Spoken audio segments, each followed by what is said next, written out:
lalu tuh ada batas bahwa misalnya restorasi ekosistem hanya boleh paling banyak 50 sampai 100 ribu hektar. Undang-Undang Pembakaran Hutan memberi ancaman hingga 15 tahun penjara dan denda hingga 5 miliar rupiah kepada para pelaku yang sengaja membakar lahan. Undang-Undang Pembakaran Hutan juga memberikan sanksi hukum hingga 5 tahun penjara dan denda 1,5 miliar rupiah kepada mereka yang tidak sengaja membakar lahan. Tim Liputan Metro TV. Kabut asap tebal yang menyelimuti kota Tarakan melumpuhkan sejumlah kapal penumpang dan kapal barang tidak bisa melaut akibat jarak pandang yang hanya berkisar di 1 mil laut. Sejumlah keberangkatan kapal penumpang dari Tarakan tujuan Malinau, Tarakan Nunukan, dan Tarakan Pulau Sebatik terpaksa ditunda. Kapal barang jenis Tronton juga membatalkan keberangkatannya. Hal ini diakibatkan kapal terganggu. Jarak pandang di perairan Tarakan dan sekitarnya di bawah 1 mil laut atau 1,8 meter. Syah Bandar dan otoritas pelabuhan Tarakan mengimbau para nakoda dan pemilik kapal agar menunda pelayaran berlayar untuk menghindari kecelakaan lalu lintas laut.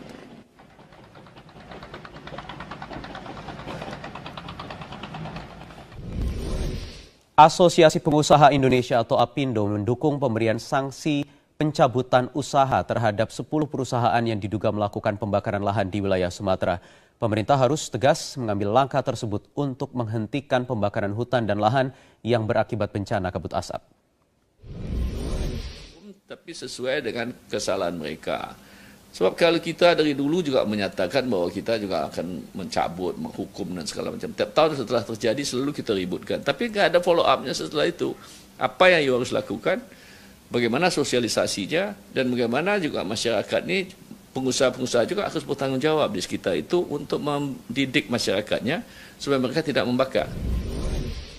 Kita jeda dulu pemirsa, Prime Time News akan kembali sesaat lagi dengan informasi di antaranya kepolisian yang menduga pelaku penembakan gedung Kementerian ESDM menggunakan senjata rakitan dan menembak dari arah Jalan Layang Kasablanka.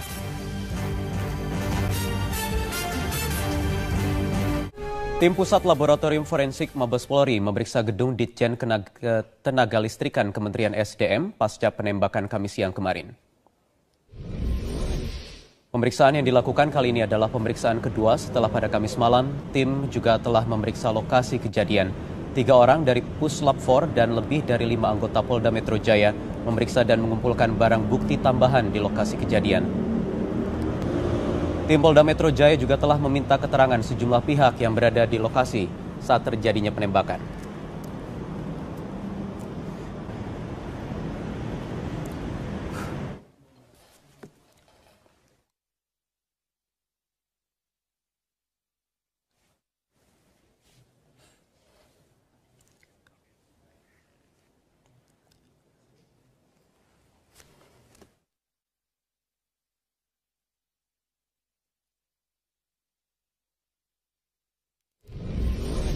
Penembakan ruang staf khusus kantor Kementerian SDM diduga dilakukan dari flyover Kasablanka yang berjarak 40 meter dari ruangan yang ditembak.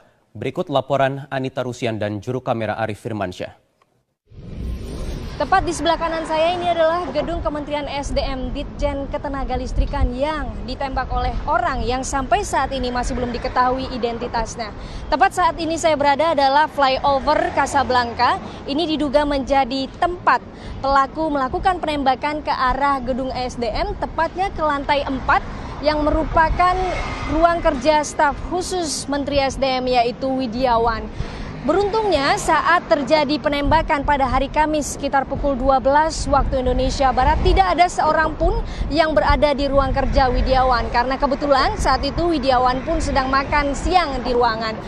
Namun meski tidak ada korban jiwa, penembakan ini merusak bagian kaca dengan diameter sekitar 12 cm. Dan untuk keperluan penyidikan hingga saat ini pihak kepolisian juga terus memeriksa sejumlah saksi dan juga mengumpulkan CCTV yang berada di gedung-gedung yang berada di sekitar HR Rasuna Said atau berada di sekitar gedung Kementerian ESDM ini. Dari Jakarta, Anita Rusian, Arif Firmansyah, Metro TV. Penembakan di lantai 4 gedung Kementerian SDM diduga kuat dilakukan dengan senjata api rakitan jenis pistol, namun hingga kini belum diketahui motif dan pelaku penembakan. Polisi hingga kini masih terus melakukan penyelidikan mendalam terkait kasus penembakan ruang staf khusus Menteri ESDM di Gedung Direktorat Ketenagalistrikan, Kementerian Energi dan Sumber Daya Manusia. Berdasarkan olah tempat kejadian perkara, kuat dugaan penembakan dilakukan dengan menggunakan senjata api rakitan jenis pistol. Penembakan dilakukan dari arah flyover Jalan Kasablanka yang berjarak 40 meter dari ruangan yang ditembak. Motif yang mendasari penembakan hingga kini masih diselidiki oleh Satgas Khusus yang dibentuk oleh Polda Metro Jaya. Termasuk mendalami apakah penembakan ini ditujukan kepada orang tertentu atau menyasar institusi, dalam hal ini Kementerian ESDM. Kita duga itu penembakan berasal dari Jalan Layang, Kasablanka, yang jaraknya dari titik itu lebih kurang Jalan Layang menuju titik tempat kaca yang ditembak, itu lebih kurang hampir 40 meter. Ini bisa dilakukan dengan menggunakan jarak tembak pistol, kemudian juga dari anak pelurunya juga kalibernya itu juga jenis pistol. Ya. Kemudian kemungkinan besar adalah jenis rakitan. Tim Polda Metro Jaya juga telah meminta keterangan sejumlah pihak yang berada di lokasi saat penembakan terjadi, termasuk mempelajari rekaman kamera CCTV di sekitar lokasi kejadian. Penembakan ruang kerja Widyawan Prawira Atmaja yang merupakan staf khusus Menteri ESDM ini terjadi Kamis kemarin sekitar pukul 12 siang. Saat penembakan terjadi, ruangan dalam kondisi kosong. Kementerian ESDM sendiri cukup banyak mendapat sorotan karena sejumlah kebijakan yang dilakukan oleh Menteri ESDM Sudirman Said. Selain pembenahan di dalam institusi kementerian, Sudirman Said juga melakukan pembenahan dalam bidang pengelolaan sektor migas di tanah air. Tim Liputan Metro TV. Pemirsa, Wakil Ketua DPR RI Fahri Hamzah mengkritisi pihak yang mempertanyakan pertemuan Ketua DPR Setia Novanto dengan pengusaha asal Amerika Serikat, Donald Trump. Informasinya akan kami hadirkan usai jeda berikut ini di Prime Time. Wakil Ketua DPR Fahri Hamzah mempertanyakan desakan sejumlah pihak agar Ketua DPR Setia Novanto dan Wakil Ketua DPR Fadli Zon dibawa ke Mahkamah Kehormatan Dewan. Fahri mempertanyakan apa yang dilanggar oleh kedua pimpinan tersebut. Ngerti ya kenapa orang mempersoalkan orang ketemu ya. Karena saya sudah mengatakan kan, tidak ada orang Indonesia itu pergi keluar itu tidak ketemu pengusaha. Yang satu ya, ini Anda lihat aja nanti Pak Jokowi ini hari ini dia terbang ke Timur Tengah kan. Dia akan datang ke 3 negara Arab, terutama yaitu Saudi Arabia, Uni Emirat Arab dan Qatar. Dia pasti ketemu pengusaha, ketemu pemodal, ya kan? Memang di negara itu nggak ada partai politik, nggak ada oposisi, tapi dia pasti ketemu dengan pengusaha, dia pasti ketemu dengan pemilik modal. Jadi ketemu pengusaha itu nggak ada salahnya, dan semua juga anggota DPR kalau keluar negeri ketemu pengusaha. Ya, sebelumnya sejumlah anggota Dewan melaporkan dugaan pelanggaran etika yang dilakukan oleh Ketua DPR Setia Novanto dan Wakil Ketua DPR Fadli Zon saat menghadiri konferensi pers yang dilakukan oleh bakal calon Presiden Amerika Serikat Donald Trump. Mahkamah Kehormatan Dewan menyatakan akan memberi sanksi tegas jika terbukti ada pelanggaran.